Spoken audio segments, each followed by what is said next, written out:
ሰላም ጤና ይስጥልን እጅጉን የተወደዳችሁና የተከበራችሁ የአዲስ ስፖርት ቤተሰቦቻችን እንደምን አላችሁልን? ከእናንተው ከሆነው ከአዲስ ስፖርት የዩቲዩብ ቻናላችን አዳዲስ ስፖርታዊ ጉዳዮችን ልናካፍላችሁ መጥተናል። ለተከታዮቹ ደቂቃዎች ከእናንተ ጋር ስንቆይም ከሀገር ውስጥና ከውጪ ያልተሰሙ አዳዲስ ስፖርታዊ ጉዳዮችን በዛሬ ፕሮግራማችን ላይ ያካተናል። እናንተም ሀሳብ አስተያየቶቻችሁን ኮሜንት ቦክስ ላይ ያሰፈራችሁልን ከኛ ጋር እንድትቆዩ የተለመደ የአክብሮት ግብዣችን ነው። በዛሬ ፕሮግራማችን የተለያዩ ርዕሰ ጉዳዮችን እናነሳለን። ትልልቆቹን የአውሮፓ ክለቦች የተመለከቱ በርከት ያሉ የዝውውር ጉዳዮች ዛሬም እየወጡ ይገኛሉ። እነሱን እናነሳለን። ሊያም ዴላፕ ከማንቸስተር ዩናይትድ ይልቅ ቸልሲን ለመቀላቀል መስማማቱን መረጃዎች እየወጡ ይገኛሉ። ሌሎችንም የዝውውር ጉዳዮችን በስፋት እናነሳለን። እስከ ፕሮግራማችን ፍጻሜ አብራችሁኝ እንድትቆዩ ነው በአክብሮት የምጋብዘው። ፏድ ባህሩ ፕሮግራሙን እየመራው ከእናንተ ጋር ቆያለሁ። ከመሸጋገሪያ በኋላ ተመልሰን እንመጣለን። ቪዲዮአችንን ላይክ፣ ቻናላችንን ሰብስክራይብ እያደረጋችሁ ከኛ ጋር አብራችሁ እንድትቆዩ ነው በአክብሮት የምጋብዘው።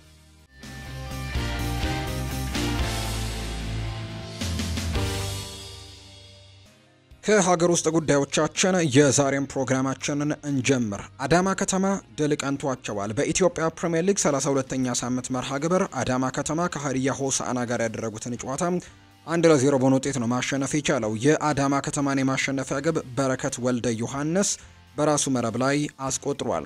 አዳማ ከተማ ተከታታይ ሁለተኛ ድሉን ሲያሳካ፣ ሀዲያ ሆሳዕና ደግሞ ለተከታታይ 3 ጨዋታዎች 3 ነጥብ ሳያሳካ የቀረበትን ውጤት ነው ያስመዘገበው። ሀዲያ ሆሳዕና በ43 ነጥቦች 6ኛ፣ አዳማ ከተማ በ32 ነጥቦች 16ኛ ደረጃ ላይ የተቀመጡ ቡድን ናቸው። በቀጣይ አዳማ ከተማ ከባህር ዳር ከተማ፣ ሀዲያ ሆሳዕና ደግሞ ከመቻል ጋር ጨዋታቸውን የሚያደርጉ ይሆናል። ሌላኛው የኢትዮጵያ ፕሪሚየር ሊግ ጨዋታ ኢትዮጵያ ቡና ከወልዋሎ አዴግራት ጋር አቻ የተለያዩበት ጨዋታ ነው። 32ኛው ሳምንት ሌላኛው መርሃ ግብር ኢትዮጵያ ቡናና ወልዋሎ አዴግራት ዩኒቨርሲቲ 0-0 በሆናቸው ውጤት ጨዋታቸውን አጠናቀዋል። ኢትዮጵያ ቡናዎች ከ5 ተከታታይ የኢትዮጵያ ፕሪሚየር ሊግ ድል በኋላ ነው ነጥብ ትላንትና የጣሉት። ኢትዮጵያ ቡና 55 ነጥቦችን ሰብስበው ሁለተኛ ደረጃ ላይ ሲቀመጡ፣ ወልዋሎ አዴግራት ዩኒቨርሲቲ በአንጻሩ 16 ነጥቦችን ሰብስበው 18ኛ ደረጃ ላይ ተቀምጠዋል። በቀጣይ ኢትዮጵያ ቡና ከአርባ ምንጭ ከተማ ጋር ይጫወታል። ወልዋሎ አዴግራት ዩኒቨርሲቲ ደግሞ ከድሬዳዋ ከተማ ጋር ነው መርሃ ግብሩን የሚያደርገው። ሶስተኛው ትላንትና የተደረገው ጨዋታ በኢትዮጵያ ፕሪሚየር ሊግ 32ኛው የምሽት መርሃ ግብር ደግሞ ኢትዮ ኤሌክትሪክ ከወላይታ ዲቻ ጋር ያደረጉት ጨዋታ ነው። ይህንን ጨዋታ ኢትዮ ኤሌክትሪክ 1-0 በሆነ ውጤት ጨዋታውን ማሸነፍ ችሏል። የኢትዮ ኤሌክትሪክን የማሸነፊያ ግብም ቴዎድሮስ ታፈሰም በራሱ መረብ ላይ አስቆጥሯል። ኢትዮ ኤሌክትሪክ ከ5 ጨዋታዎች በኋላ 3 ነጥብ ማሳካት ሲችል፣ በአንጻሩ ደግሞ ወላይታ ዲቻዎች አሁን ላይ 42 ነጥቦችን ሰብስበው 7ኛ ደረጃ ላይ የተቀመጡበትን ውጤት ነው ያስመዘገቡት። ኢትዮ ኤሌክትሪክ በ37 ነጥቦች 13ኛ ደረጃ ላይ ተቀምጠዋል። በቀጣይ ወላይታ ዲቻ ከፋሲል ከነማ፣ ኢትዮ ኤሌክትሪክ ደግሞ ከኢትዮጵያ ንግድ ባንክ ጋር ጨዋታቸውን ያደርጋሉ። ወደ ውጭ ሀገር ስፖርታዊ መረጃዎቻችን በቀጥታም እናምራ። እንግዲህ ከክሪስቲያኖ ሮናልዶ ጋር የተያዘ አንዳንድ መረጃን ወደ እናንተ እናደርስ ወደ ቤተሰቦቻችን። ክሪስቲያኖ ሮናልዶ ከሳዑዲው ፕሮ ሊግ ክለብ አልናስር ጋር ያለው እንግዲህ ኮንትራት አሁን ላይ መጠናቀቁ ይታወቃልና በዚህ ዓመት እንግዲህ ሊለቅ የሚችልበት እድል ሰፊ እንደሆነ እየተገለጸ ይገኛል። ከ30 በላይ ክለቦች እንግዲህ ሮናልዶን መጠየቃቸው ጭምር እየተገለጸ ይገኛል። የአልናስሩ ስፖርቲንግ ዳይሬክተር ፈርናንዶ ሄሮ እንግዲህ ክለቡ ክሪስቲያኖ ሮናልዶን ለማቆየት ጥረት እያደረገ መሆኑን ጭምር ነው እየገለጹ የሚገኙት። የሮናልዶ ውል ለማራዘም እየተደራደርን ነው ያሉት ኃላፊው የሮናልዶ ውል እስከሚያጠናቀቅም ገና 1 ወር አለው ሲሉም ጭምር ይናገራሉ። እሱን ለማቆየት እየሰራን ነው፣ ስለዚህ ደግሞ ከኛ ጋር የሚቆያል ሲሉ ጨምረው ተናግረዋል። በርካታ ክለቦች ሮናልዶን ለማስፈረም ፈልገዋል። ከ30 በላይ ክለቦችም ይፈልጉታል። የትኛውም ክለብ እሱ ቡድን ውስጥ እንዲኖርም ጭምር ይፈልጋሉ ሲልም ጭምር ነው እንዲሁ እየተናገረ የሚገኘው። ነገር ግን ክሪስቲያኖ ሮናልዶ በአልናስር የሚቆይበት እድል ጠባብ እንደሆነ የሚያሳዩ መረጃዎች እየወጡ ነው። የተለያዩ ክለቦች ግን እንዲሁ እንደሚፈልጉት መረጃዎች ይወጣሉ። አርሰናልን የተመለከቱ መረጃዎችን እናንሳ። አርሰናል ተጫዋች ለማስፈረም ከጫፍ ደርሷል። የሰሜን ለንደኑ ክለብ አርሰናል የማርቲን ዙቤሜንዲን ዝውውር ለማጠናቀቅ ነው የመጨረሻው ምዕራፍ ላይ እንደሚገኝ መረጃዎች ያሳዩት። አርሰናል አሁን ላይ እንግዲህ ተጫዋቹን ዝውውር ለማጠናቀቅም የቪዛና የሕክምና ምርመራውን ለማድረግም ዝግጅት መጀመራቸውን የተገለጸው። አርሰናል አስፈላጊ ሁኔታዎችን መስመር ካስያዙ በኋላ ዝውውሩን በይፋም ያሳውቃሉ ተብሎ እንደሚጠበቅ መረጃዎች እየወጡ ነው። አርሰናሎች ማርቲን ዙቤሜንዲን ወደ ስብስባቸው እንደሚቀላቅሉ እርግጠኞች መሆናቸውን አሁን ላይ ተገለጸው። ማርቲን ዙቤሜንዲ የአርሰናል የክረምቱ የመጀመሪያ ፈራሚ እንደሚሆንም ለክለቡ የቅርብ ምንጮች እየተገለጸ ይገኛል። ሪያል ማድሪድ ሰሞኑን ይህንን ተጫዋች እንግዲህ አልፈረምም፣ አልተረጋገጠም፣ ስለዚህ ልናስፈርመው እንችላለን የሚል አይነት ሀሳብ ነበራቸው። ነገር ግን አሁን ላይ ተጫዋቹ የአርሰናል እንደሚሆን ነው ዘገባዎች ያሳዩት። አርሰናል በቀጣይ ተጫዋቹ በሪያል ሶሴዳድ ያለውን 60 ሚሊዮን ዩሮ የውል ማፍረሻም ይከፍላሉ ተብሎ ይጠበቃል። ሌላኛው ከአርሰናል ጋር የሚነሳው አርሰናል የባየር ሚኒኩን የክንፍ መስመር ተጫዋች ሊሮይ ሳኔን ለማስፈረም እንቅስቃሴ እያደረገ ይገኛል ሲል ታይምስ ዘግቧል። በዚህ ሳምንት ከአርሰናል በተደጋጋሚ ስሙ እየተነሳ ያለው ስም ሊሮይ ሳኔ ነው። እውነት እንግዲህ መረጃዎቹ መሬት ላይ ከረገጡ ሊሮይ ሳኔ ወደ አርሰናል ሊቀላቀል የሚችልበት እድል ይኖራል ተብሎ ይታሰባል። በሁለቱም ክንፍ መጫወት የሚችል አይነት ተጫዋች ነው። ከዛ በተጨማሪ ደግሞ ለቡካዮ ሳካም ረፍት መስጠት የሚችል አይነት ተጫዋች እንደሆነ እየተገለጸ ይገኛልና ስለዚህም ደግሞ ይህንን ተጫዋች ለማስፈረም አርሰናሎች እድሉ እንዳላቸው በተለይ በነጻ ስለሚለቅ ከክለቡ ጋርም የማስፈረም እድል እንዳላቸው ጭምር ነው እየተገለጸ የሚገኘው። ቶማስ ፓርቴና አርሰናል በኮንትራት ማራዘሚያ ላይ በቃል ደረጃ ከስምምነት እንደደረሱ የሚያሳዩ መረጃዎች አሁን ላይ እየወጡ ይገኛሉ። የውል ማራዘሙ ይፋ እንዲሆንም አንዳንድ ያልተጨረሱ ነገሮች ሲጨረሱ ይፋ ይደረጋል ተብሎ ይጠበቃል። አርሰናል ግን ይህንን ተጫዋች ኮንትራቱን ለማራዘም ከጫፍ መድረሱን የሚያሳዩ መረጃዎች ናቸው እየወጡ የሚገኙት።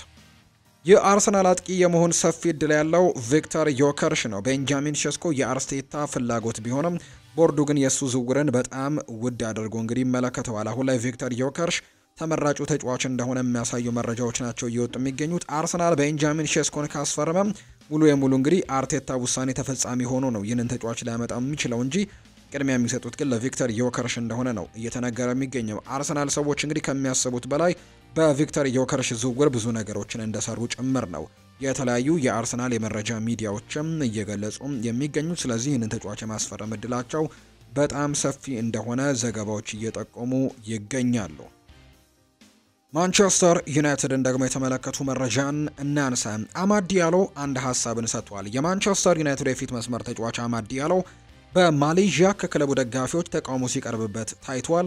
በማሌዥያ የክለቡ ደጋፊዎች ኢላማ ተደርጎ ሲሰደብ የነበረው አማድ ዲያሎ ለደጋፊዎቹ ምላሽ ሲሰጥም ታይቶ መነጋገሪያ ሆኖም ነበር። ስለ ሁኔታው የተጠየቀው አማድ ዲያሎ እኔ ለሰዎች ትልቅ ክብር አለኝ ያለ ሲሆን አክሎም ነገር ግን አክብሮቴን በእናቴ ለመጡና እናቴን ለተሳደቡ ግን በጭራሽ አይሆንም ሲልም ጭምር የተናገረው። አማድ ዲያሎ ጨምሮም ሲናገር ምናልባትም ለደጋፊው በዛ መንገድ ምላሽ መስጠት አልነበረብኝም፣ ነገር ግን ባደረኩት ነገር በፍጹም አልጸጸትም። እንግዲህ በእናቴ ላይ እንደዚህ አይነት ነገሮችን የሚያደርጉ ሰዎችን አልታገስም ሲልም ጭምር ነው የተናገረው። በማሌዥያ ከምርጥ ሰዎች ጋርም አስደሳች ጊዜ ነበረን ሲልም ነው አማድ ዲያሎ የተናገረው። የማንቸስተር ዩናይትድ አጥቂ አማድ ዲያሎ ስለ ቡድን አጋሩ አሌሃንድሮ ጋርናቾም አውንታዊ መግለጫን ሰጥቷል። አማድ እንደተናገረው ጋርናቾ በጣም ጥሩ ተጫዋች ነው መሆኑንም እንዲሁ ደግሞ ቡድን ውስጥም እንደሚያሳይም በጣም እርግጠኛ ነኝ። ከጋርናቾ ጋር ከሜዳ ውጭም ጥሩ ግንኙነት እንዳላቸው በመጥቀስ በሚቀጥለው የውድድር ዘመንም ከሱ ጋር እንደሚሰሩ ተስፋ እንደሚያደርግ ነው የገለጸው። በተጨማሪም የጋርናቾ ሁኔታ ለቡድኑ ትልቅ ጉዳይ እንዳልሆነና አሁን ላይ ሁሉም ነገር በጥሩ መንገድ ላይ መሆኑን ጭምር ነው አማድ ዲያሎ እየተናገረም የሚገኘው። እንግዲህ አማድ ይህንን ይበል እንጂ በአርጀንቲናዊው የማንቸስተር ዩናይትድ የግራ መስመር አጥቂ አሌሃንድሮ ጋርናቾ ላይ በርከት ያሉ ክለቦች ፍላጎት ማሳየታቸውን ቀጥለዋል። ባሳለፍነው ቀናት ፖርቱጋላዊው አሰልጣኝ ሩበን አሞሪም አንተን ለማስፈረም የሆነ ክለብ እንዲመጣ ብትጸልይ ይሻልሃል ካሉት በኋላ እንግዲህ ፈላጊዎቹ መበራከታቸው ነው እየተገለጸ የሚገኘው። ከነዚህ መካከል የእንግሊዙ ክለብ አስተን ቪላና የጣሊያኑ ክለብ ናፖሊ ዋነኞቹ ፈላጊዎች እንደሆኑ የሚያሳዩ መረጃዎች ናቸው እየወጡ የሚገኙት።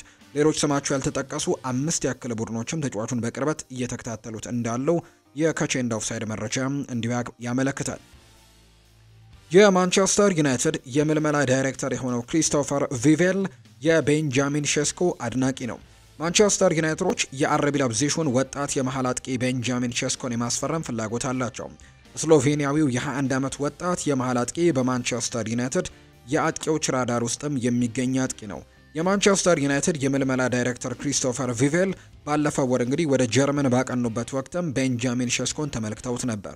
ከዚህ በፊት ቤንጃሚን ሼስኮ በወጣትነቱ 16 ዓመቱ እያለ ክሪስቶፈር ቪቬል ለኦስትሪያው ክለብ ሬድ ቡል ሳልዝበርግ እንዲፈርምም አድርገውት እንደነበር ጭምር የሚታወስ ነውና አሁን ላይ በማንቸስተር ዩናይትድም የተጫዋች ቢመጣ እጅጉን እንደሚደሰቱ ጭምር ነው እየተገለጸ የሚገኘው። በማንቸስተር ዩናይትድ እግር ኳስ ክለብ ውስጥ በዝውውር ጉዳዮች ላይ ዋና ጸሐፊ ሆኖ እያገለገለ የሚገኘው ማት ሃርግሬቭስ እንግዲህ በቅርቡ በጣሊያኗ ኔፕልስ ከተማ ተገኝቶ እንደነበር ነው መረጃዎች የሚያሳዩት። ማት ሃርግሬቭስ እንግዲህ ኔፕልስ የተገኘበት ዋናው ምክንያትም ከናፖሊው የስፖርቲንግ ዳይሬክተር ጂኦቫኒ ማና እና ከናፖሊ ፕሬዝዳንት ኦሪሊዮ ዲ ላውሬንቴስ ጋር የጋራ ውይይት ለማድረግ እንደሆነ ነው መረጃዎቹ የሚጠቁሙት። በሶስቱ አካላት ዘንድም ዋነኛ የውይይት ርዕስ የነበረውም ናይጄሪያዊው አጥቂ ቪክተር ኦስሜን ነው። ወደ ማንቸስተር ዩናይትድ ማስፈረም ስለሚቻልበት ሁኔታ መነጋገራቸው ጭምር ይነገራል። ማንቸስተር ዩናይትድ በዚህ ሰዓት በቪክተር ኦስሜን ላይ ጥልቅ የሆነ ፍላጎት እንዳላቸው ጭምር ነው መረጃዎቹ እየጠቆሙ የሚገኙት። ለእውቅ የስፔን ሚዲያዎች በመጻፍ የሚታወቀው አልበርት ፈርናንዴስ በማርከስ ራሽፎርድ ላይ አንዳንድ ሀሳቦቹን አጋርቷል። የስፔኑ ክለብ ባርሴሎና ማርከስ ራሽፎርድን ማስፈረም ይፈልጋል። ባርሴሎናዎች ማርከስ ራሽፎርድን ማስፈረም የሚፈልጉት መጀመሪያ የውሰት ውል ወስደው ከዛም በውሉ ላይ ደግሞ ተጫዋቹን በግዴታ በቋሚ ኮንትራት የማስፈረም አንቀጽን በማካተት ነው። በውሰት ውል ከዛም 30 ሚሊዮን ፓውንድ እና ተጨማሪ ቦነስ ክፍያዎችን ውሉ ላይ በማካተት ተጫዋቹ በግዴታ በቋሚ ኮንትራት ማስፈረም የሚል ዝውውር ጥያቄን ደግሞ ለማንቸስተር ዩናይትዶች የማቅረብ ፍላጎት እንዳላቸው ጭምር የሚያሳዩ መረጃዎች እየወጡ ነውና ይህንን ተጫዋች ለማስፈረም ፍላጎት እንዳላቸው ይገለጻል። እንግዲህ በሌላኛው ማርከስ ራሽፎርድ ደሞዙንም ቀንሰው ቢሆን የስፔኑን ክለብ ባርሴሎና የመቀላቀል ፍላጎት እንዳለው ወስኗል።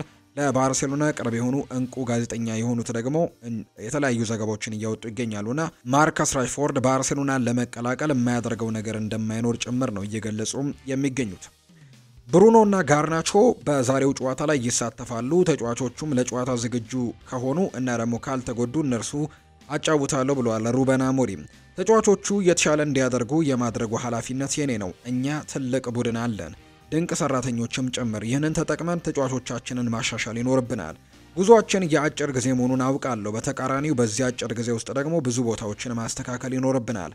ለምሳሌ ማሌዥያ ደርሰን ወደ ማረፊያ ሆቴላችን ካመራን በኋላ ለአንድ ሰዓት ብቻ ነው ያረፍነው። ከአንድ ሰዓት በኋላ ልምምዳችንን ነበር የጀመርነው ብለዋል ሩበን አሞሪም ሲናገር። ታዋቂው የሚዲያ ተቋም የሆነው ዘ አትሌቲክ በአሁኑ ውድ ዋጋ ያወጣሉ ያላቸውን ክለቦች ይፋ አድርጓል። በዚህ መሰረት ማንቸስተር ዩናይትድ 4.2 ቢሊዮን ፓውንድ ዋጋ ያወጣል በሚል ሶስተኛ ደረጃ ላይ መቀመጥ ችሏል። በደረጃው ላይ ከማንቸስተር ዩናይትድ በላይ ሆነው የተቀመጡት ብቸኞቹ ክለቦች ሪያል ማድሪድ በ5.22 ቢሊዮን ፓውንድ ዋጋ አንደኛ፣ ማንቸስተር ሲቲ በ4.24 ቢሊዮን ፓውንድ ዋጋ ሁለተኛ ደረጃ ላይ ተቀምጧል። ማንቸስተር ሲቲ ማንቸስተር ዩናይትድ በ4.2 ሶስተኛ ደረጃ ላይ የተቀመጠ ቡድን ነው። በቤልጂየም ፕሮ ሊግ የሚሳተፉ ክለቦችና በፍሬንች ሊግ 1 የሚሳተፉ ክለቦችም በሴኮ ኮኔ ላይ ፍላጎት አላቸው። ብዙ ክለቦች ሴኮ ኮኔን በውሰት ውልም ለመውሰድ ፍላጎት እንዳላቸው ነው የሚነገረው። ሴኮ ኮኔ ስዊዘርላንድ ሊግ ላይ የሚሳተፈው ላውዛን የተባለ ክለብም የመሄድ ሰፊ እድል እንዳለው ይነገራል። ላውዛን የተባለው ክለብም በሰር ጂም ራትክሊፍ ኩባንያ በኢኒዮስ ስር የሚተዳደር የስዊዘርላንድ ክለብ እንደሆነ ጭምር መረጃዎቹ እያሳዩ ይገኛሉ። ስለዚህ ወደዛ የማምራት እድል አለው።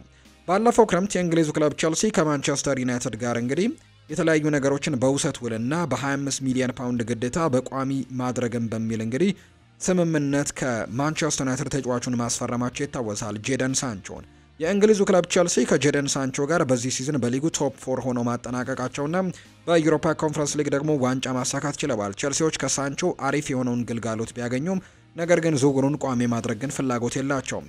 ቸልሲዎች እና ማንቸስተር ዩናይትድ በሳንቾ ዝውውር ዙሪያ ሊስማሙ፣ ቸልሲዎች ተጫዋቹን በቋሚ ኮንትራት የማስፈረም ፍላጎት ላይኖራቸው ይችላል። የቋሚ እንግዲህ ለማድረግም አሻፈረኝ ቢሉ 5 ሚሊዮን ፓውንድ የቅጣት ክፍያንም ለማንቸስተር ዩናይትድ ይከፍላሉ።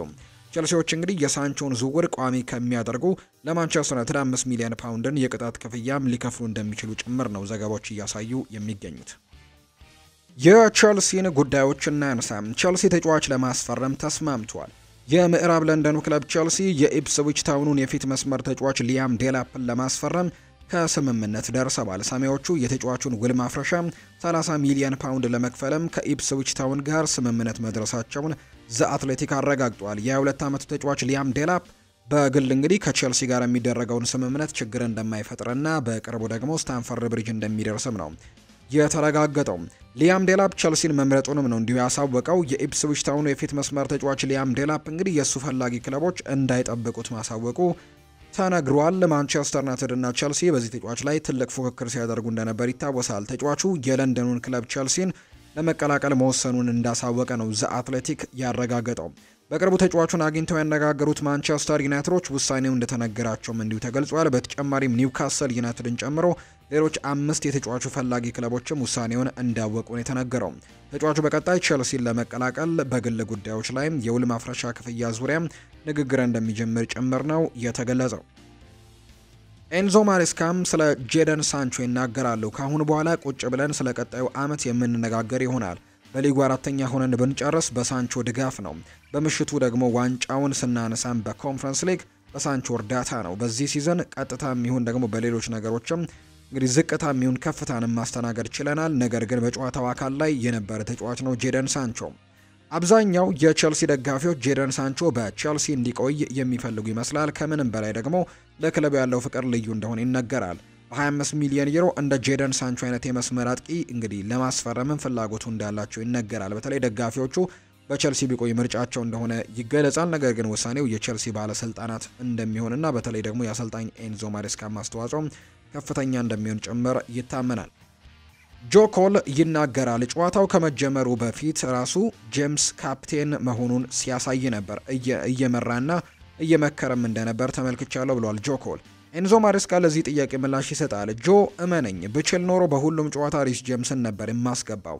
ነገር ግን በዚህ ሲዝን ብቻ ያለፉትን 2 ዓመታት ካደረገው የበለጠ ጨዋታን የተጫወተው እሱን ለመጠበቅ ነው ይህንን ሁሉ እንጂ ሪስ ጄምስ ለኛ ከኮል ፓልመር እኩል በጣም አስፈላጊው ተጫዋቻችን ነው ሲል ኤንዞ ማሬስካ ይናገራሉ። ሪስ ጄምስን ቀይሬ ወደ ሜዳ ሳስገባው አለቃ ምንም እንዳታስብ የጨዋታው አሸናፊ እንሆናለን ብሎኝ ነበር ብሏል ኤንዞ ማሬስካም ሲናገር። ሊቨርፑልን የተመለከቱ መረጃዎችን እናንሳ። 4 አሰልጣኞች በመጀመሪያ ውድድር ዓመታቸው የሊግ ዋንጫን ያሳኩበት ዓመት ነው ዘንድሮ። የ2024-25 የውድድር ዘመን በአውሮፓ ታላላቅ ሊጎች 4 አሰልጣኞች እንግዲህ በመጡበት የመጀመሪያ ዓመታቸው ፈታኝ የሆነውን የሊግ ዋንጫ ያነሱበት የውድድር ዓመት ሆኖ አልፈዋል። የእንግሊዙ ክለብ ሊቨርፑል ከጀርመናዊው ድንቅ አሰልጣኝ የርገን ክሎፕ ጋር ከተለያየ በኋላ ብዙ ስመጥር አሰልጣኞችን ሊቨርፑልን ለማሰልጠን ስማቸው ቢያያዝም አርኔ ስሎት ግን በኃላፊነት መሾሙ ጥያቄ አስነስቶ ነበር። አዲሱ አሰልጣኝ ከሊጉ ጋር እስኪላመዱ ጊዜ ይፈልጋሉ። እናም ደግሞ ሊቨርፑል ሊቸገር ይችላል ቢባልም አርኔ ስሎት ግን በዝምታ ስራቸውን ሰርተው 20ኛውን የፕሪሚየር ሊግ ዋንጫም ለሊቨርፑል ማስገኘት ችለዋል።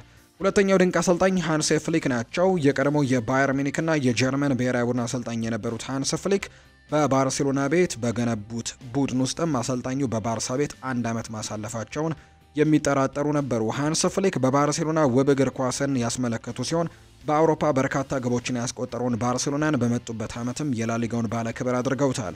ሌላኛው በመጀመሪያ ዓመታቸው ናፖሊን የስኩዴቶ ባለክብር ያደረጉት አንቶኒዮ ኮንቴ ናቸው።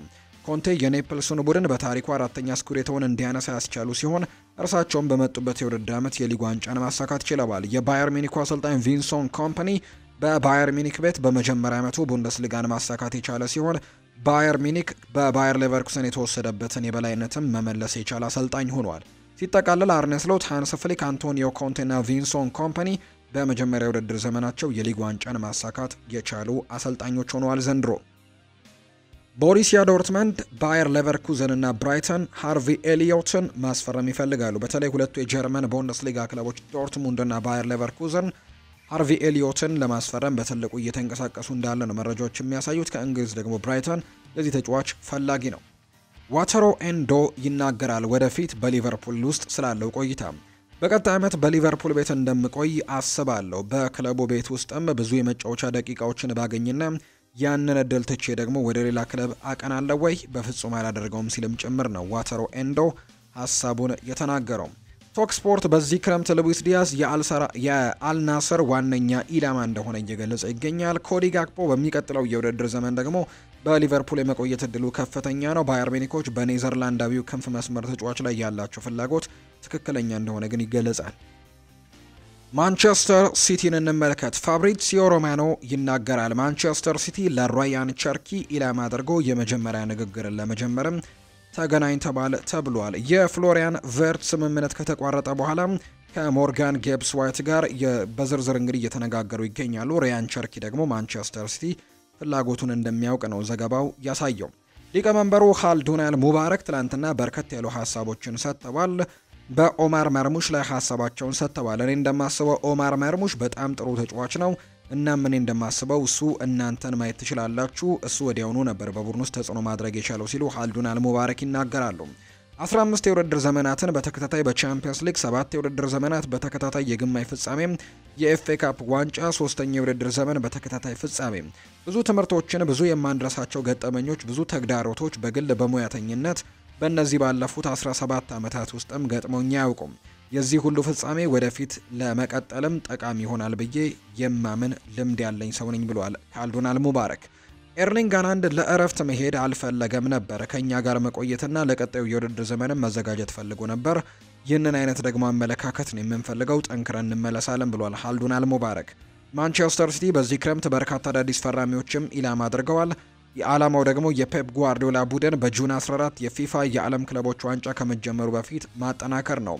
ዛሬ ነግራችኋለሁ ኢላማዎቹ እነማን እንደሆኑ በግልጽ ሁሉንም ለይተናል። በምንም አይነት ቦታ ላይ እንግዲህ ማስፈረም የፈለግነውንና ቁጥር 1 ምርጫችንንና ግልጽ የሆነ ቁጥር 2 ምርጫም አለን ሲልም ጭምር ነው ካልዶናል ሙባረክ የተናገረው። ኬቨን ደብሮይና ያልተለመደ አይነት ተጫዋች ነበር። የኔ እይታ በእነዚህ ዓመታት ከኖርኩበት የእግር ኳስ በመነሳትም የማንቸስተር ሲቲ ደጋፊ እንደመሆኔ ለእኔ እይታ ደግሞ እሱ በዚህ ክለብ ውስጥ በመጫወት ትልቅ ክብር ነው። ትልልቅ ስኬቶችንም ተጋርተናል። በዋንጫ ስኬቶች የፕሪሚየር ሊግ ዋንጫ፣ የቻምፒየንስ ሊግ ዋንጫ፣ ኤፍኤ ካፕ፣ ኮሚን ሺልድ፣ ካራባው የማይታመን ብዙ ዋንጫዎችን በዚህ ክለብ ከተጫወቱ ተጫዋቾች ሁሉ የላቀ ነው። የሱ ግላዊ ስኬት 2 ጊዜ የፒኤፍኤ የአመቱ ምርጥ ተጫዋች ነው። እሱ ካፕቴን፣ የቡድን ጓደኛ፣ ከሁሉም ነገር በላይ ደግሞ አስፈላጊ የሆነ ተጫዋች ነበር ሲልም ነው የተናገረው። ከአካዳሚው ጀምሮ እስከ ደጋፊው ያለው ፍቅር፣ በመላው ዓለምም ያለው ተጽዕኖ የሚጠየቅ አይደለም። ኬቨን ደብሮይና በእውነቱ ከዚህ ቡድን ጋር እንግዲህ በጣም ትልቅ ነገሮችን ያደርጓል። ባደረጋቸው ነገሮችን በጣም እኮራለሁ። ካደረግናቸው ምርጥ ዝውውሮችም አንዱ በኬቨን ደብሮይና ላይ ኢንቨስት ለማድረግና እሱን ለማምጣት ውሳኔ በወሰድንበት ቀን እያንዳንዳችን በጣም የተጋነነ ክፍያ ከፍለናል ብለው አስበው ነበር። ነገር ግን ስኬታማ ዝውውር አድርገናል ብሏል ካልዶናል ሙባረክ። ወደ አቋማችን እንመለሳለን። ይህ የውድድር ዘመን አሁን ላይ አልፏል። ዛሬ አዲስ ቀን ነው። ለቀጣዩ የውድድር ዘመን መስራትና መዘጋጀት ይኖርብናል። ከጃንዋሪ ወር ጀምሮ ያንን እያደረግን ነው። ከዚህ የውድድር ዘመን ሁሉንም ነገር ጥሩና ጥሩ ያልሆኑ ነገሮችንም እንወስዳለን። እናም ከሱ እንማራለን፣ ካለፈውም እንማራለን። እናም እኔ ይህንን አረጋግጣለሁ። ይህ ክለብ ሁላችንም እንደምንገናኝ ወደምናውቃቸው ደረጃዎችም ለመመለስ የተቻለውን ሁሉ እናደርጋለን። እንደምናሳካውን በደንብ እርግጠኛ ነኝ። በእርግጠኝነት አሁን ላይ የምንፈልገው አንድ ነገር ያለ ይመስለኛል። ያንን ገጽ ካለፈው የውድድር ዘመን ማዞርና ልክ በሚቀጥለው የውድድር ዘመን ላይ ማተኮርና አዲሱን ውድድር መጀመር ነው። ከፉልሃም በኋላ ያየኋቸው ሁሉም ተጫዋቾች ተመልሰው በመምጣታቸው ደስተኞች ናቸው። የውድድር ዘመኑን እንዴት እንደጨረስን ማንም አይረሳውም። መመለስ ይፈልጋሉ። በሚቀጥለው ሲዝን ተበው ይመለሳሉ። ረሃባቸውንም አይቻለሁ። እነዚህ ተጫዋቾች ወደ ቅድመ ውድድር ዘመንም መመለስ ይፈልጋሉ። በተለምዶ እነዚህ ተጫዋቾች ከእረፍት ወጥተውም ስለ ጨዋታ ማሰብ ጀምረዋል። እንደ እውነቱ ከሆነ ያነጋገርኳቸው ተጫዋቾች ሁሉ ይነግሩኝ ነበር እንመለሳለን፣ ከ3 ሳምንታት በኋላ ለመመለስ ዝግጁ ነን። እንደ ምሳሌ ሮድሪ ጨዋታዎችን ይፈልጋል። ኤርሊንግ ሃላንድ ለእረፍት መሄድ አልፈለገም። እዚህ ለመቆየትና ለቀጣይ ውድድር ዘመንም መዘጋጀት ፈልጎ ነበር። ስለዚህ ጠንክረን መመለሳችን አይቀሬ ነው ብሏል።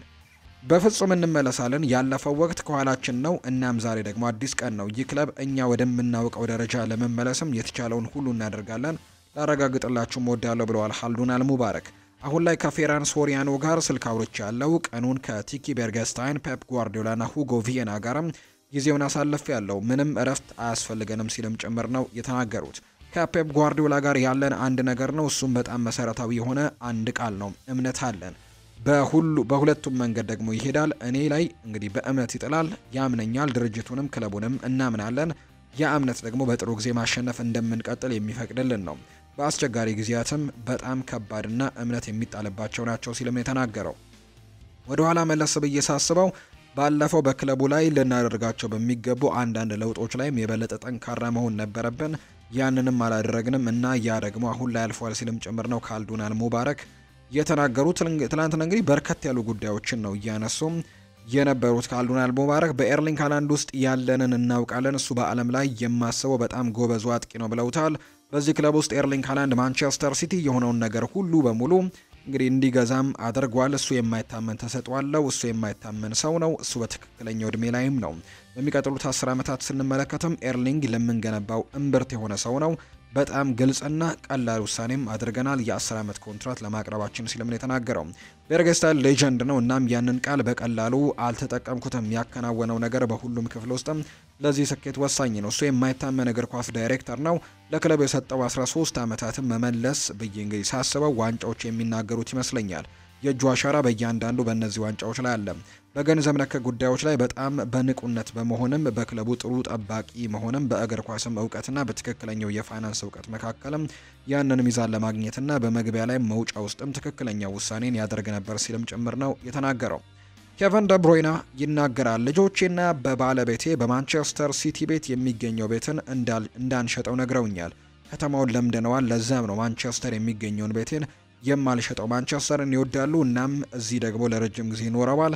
እናም ይህንን ደግሞ ሙቅ ከተማ ደግሞ ለቀን ወደ ሌላ ቦታ በመሄዳችን አዝነዋል። ከ50 ሺህ በላይ ሰዎች እኛን ለማየት መገኘታቸው ለኔ ልዩ ነገር ነበር። ሁልጊዜ በማንቸስተር ሲቲ ደጋፊዎችን እወዳለሁ። በእነዚህ 10 ዓመታት ውስጥም ያደረኩትን አውቃለሁ። እናም ሰዎች እንደሚያደንቁትም አውቃለሁ ሲልም ጭምር ነው የተናገረው ኬቨን ደብሮይና። ሪያል ማድሪድን ደግሞ እንመልከት። ሪያል ማድሪድ የባየር ሌቨርኩዘኑን አማካይ ፍሎሪያን ቨርትስን ለማስፈረም ፉክክር ውስጥ ገብተዋል ሲል ዲያሪዮ አስተናግሯል።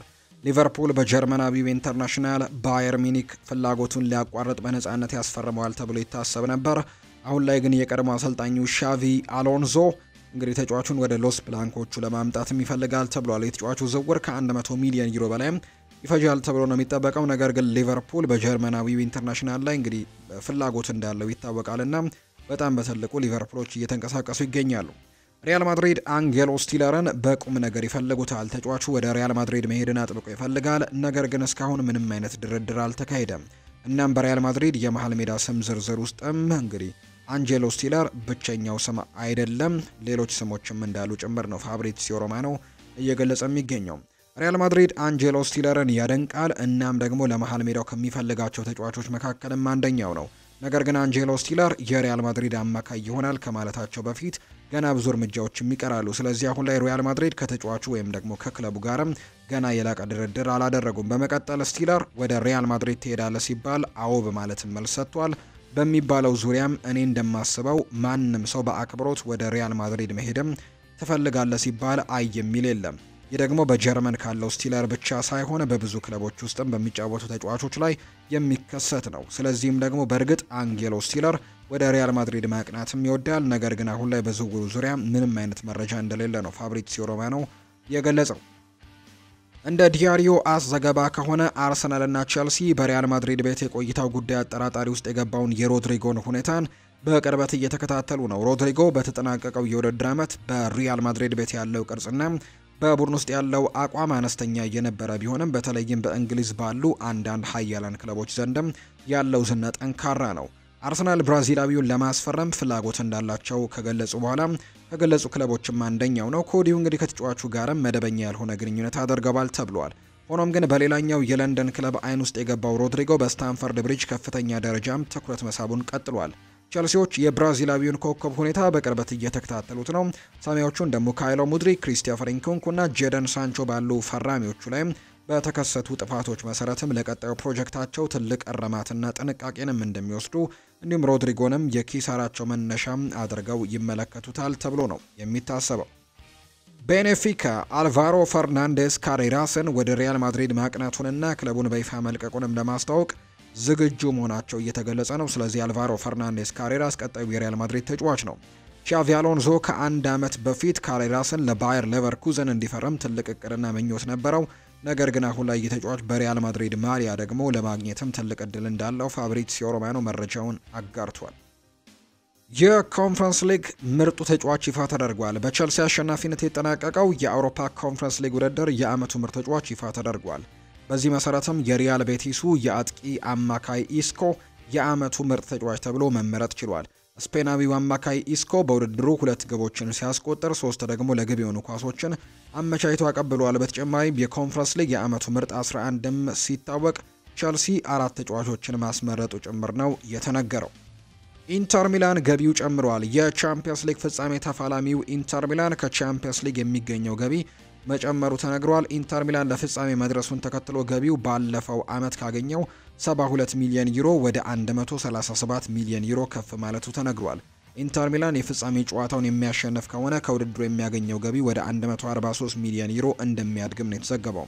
ኢንተር ሚላን በተጨማሪም በዓለም ክለቦች ዋንጫ ውድድር ተሳታፊ በመሆኑ ከፊፋ 24.3 ሚሊዮን ዩሮም እንደሚያገኝ ነው የታወቀው። ክለቡ በውድድሩ እንግዲህ በሚያስመዘግበው ውጤት የሚያገኘው ገቢም ይጨመራል ተብሎ ይታሰባል።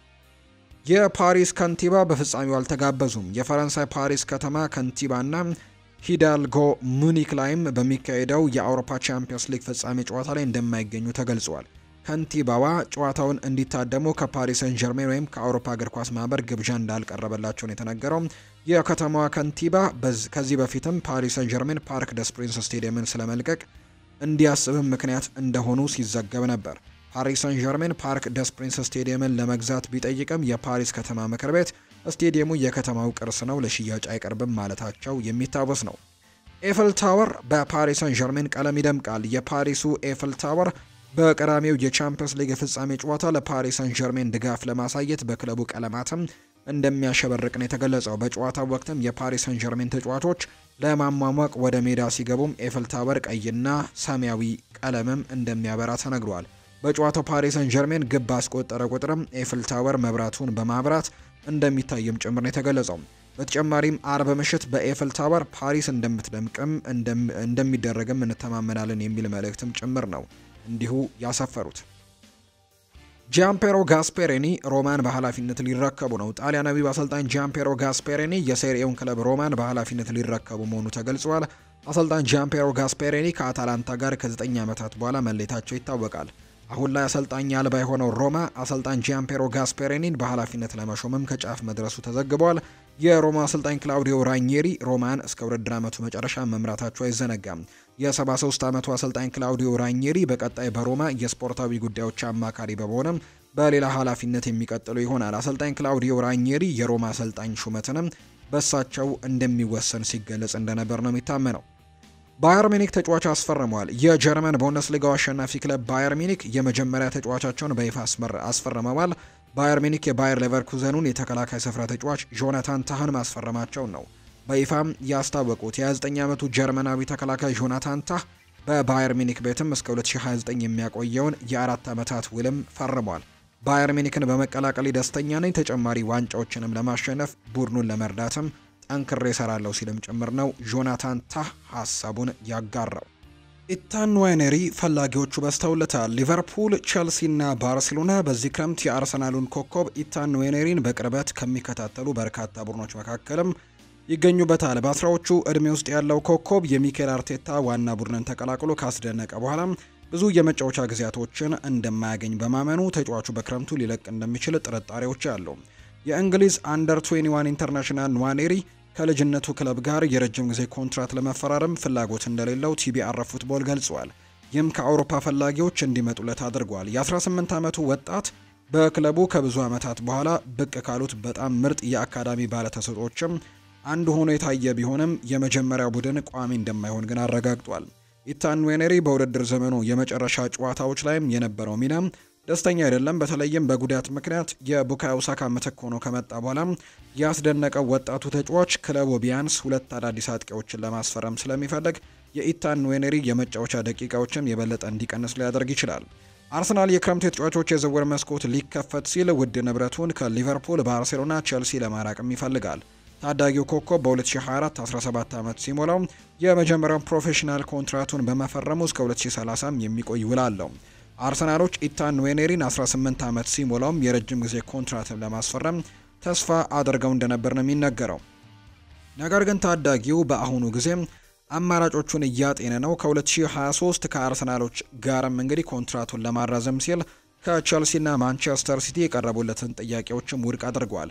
አሁንም ቢሆን እሱን ለማስፈረም የሚፈልጉ ቡድኖች ያሉ፣ ሶስቱም ቡድኖች ኢታን ንዋኔሪ ላይ ያላቸው ከፍተኛ ፍላጎትም ሲሆን ወጣቱ ተጫዋች ጥያቄዎችን ይመለከታል ተብሏል። ኢታን ንዋኔሪ በ15 ዓመቱ ለአርሰናል የመጀመሪያ ጨዋታውን ያደረገው በሴፕቴምበር 2022 ብሬንትፈርድን 3-0 ሲያሸነፉ ነው።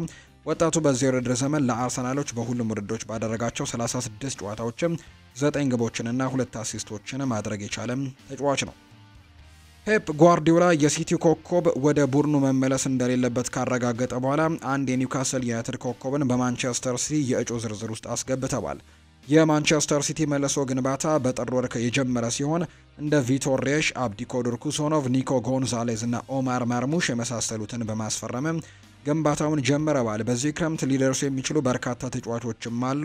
ማንቸስተር ሲቲ ከሳጥን ሳጥን የሚጫወት አማካይ የሚፈልጉ ሲሆን 10 ቁጥር ተጫዋችም ለማስፈረም በገበያው ላይ ናቸው። በአመቱ መጨረሻ የሚለቀው ኬቨን ደብሩይናን ለመተካትም ወደ ገበያው እንደሚወጡ ነው የሚጠበቀው። ሌላኛው የሲቲ የቀይ መስመር ተከላካይ ካይል ዎከር ያለፉትን 6 ወራት በውሰት በኤሲ ሚላን ካሳለፈ በኋላ እንግዲህ ሚላኖች ዎከርን በ5 ሚሊዮን ዩሮ መግዛት ምርጫ ያላቸው። በዝውውር ኤክስፐርቱ ፋብሪዚዮ ሮማኖ እንግዲህ ካይል ዎከር ወደፊት ወደ ማንቸስተር ሲቲ እንደማይመለስም ነው ያረጋገጠው። በጋዜጣዊ መግለጫው ላይ ካይል ዎከር በዚህ የክረምት ተጫዋቾች የዝውውር መስኮት የክለቦች የዓለም ዋንጫ ከሲቲ ቡድን ጋር ይሳተፋሉ ወይ ተብሎ ሲጠየቅም ጋርዲዮላ በቀላሉ አይሆንም ሲል ነው ምላሽ የሰጠው። ፋብሪዚዮ ሮማኖ ቀደም ሲል የኒውካስል የመስመር ተከላካይ የሆነው ቲኖ ሊቨርማንቶ በቀኝ ተከላካይ የካይል ዎከር የረጅም ጊዜ ተተኪ ሆኖ እንደሚከታተሉት ከሚፈልጉ 4 ስሞች መካከልም አንደኛው እንደሆነ ጭምር ነው የገለጸው። ጋዜጠኛው በኤክስ ገጹ ላይ ሲናገርም ፔፕ ጓርዲዮላ ካይል ዎከር የወደፊት እቅዶች አካል እንደማይሆን የተናገረ ሲሆን በዚህ ክረምትም እንደሚለቅ አረጋግጧል። ቲኖ ሊቨርማንቶ በቀኝ በኩል የቡድኑ ቀዳሚ ኢላማ ሆኖ ቆይቷል። ከኒውካስል ዩናይትድ ጋርም የሚደረገው ስምምነት ቀላል አይሆንም። ማክፓይሶቹ ለቻምፒየንስ ሊግ ብቁ በመሆናቸው ምክንያት እንዲሁ ደግሞ ከሌሎችም ክለቦች ጋር ትልቅ ፉክክሮችን አድርገው ነው እንግዲህ ብቁ የሆኑት። አርሰናልና ሊቨርፑል አሌክዛንደር ኢሳክን በተመለከተ ጥያቄ ለማቅረብ እየተዘጋጁ ነው። ኒውካስል ግን እንደ ብሩኖ ጉማሬ፣ ሳንድሮ ቶናሊ፣ አንቶኒ ጎርደን ያሉ ሌሎች ጥራት ያላቸው ኮከቦችንም ለመልቀቅ በጭራሽ ፍላጎት የላቸውም የሚል መረጃ ነው አሁን ላይ እየወጣም የሚገኘው። የተወደዳችሁና የተከበራችሁ ቤተሰቦቻችን ለዛሬ ያዝንላችሁ አዳዲስ ስፖርታዊ መረጃዎቻችን እነዚህን ይመስላሉ። ስላደመጣችሁን፣ ስለተከታተላችሁን፣ ስለምጽፉልንም እጅጉን ከልብ አድርገን እናመሰግናለን። ቪዲዮአችንን ላይክ፣ ቻናላችንን ሰብስክራይብ እያደረጋችሁ ቆይታችሁን ከኛ ጋር ያደረጋችሁ በሙሉ ላቅ ያለ ምስጋናችንን ለእናንተ ማቅረብ እንወዳለን። ፉአድ ባሩ ፕሮግራሙን እየመራው ከእናንተ ጋር ቆይታን አደረግኩኝ። መልካም ጊዜ መልካም ቀን እንዲሆንላችሁም ነው በአክብሮት የምመኘው።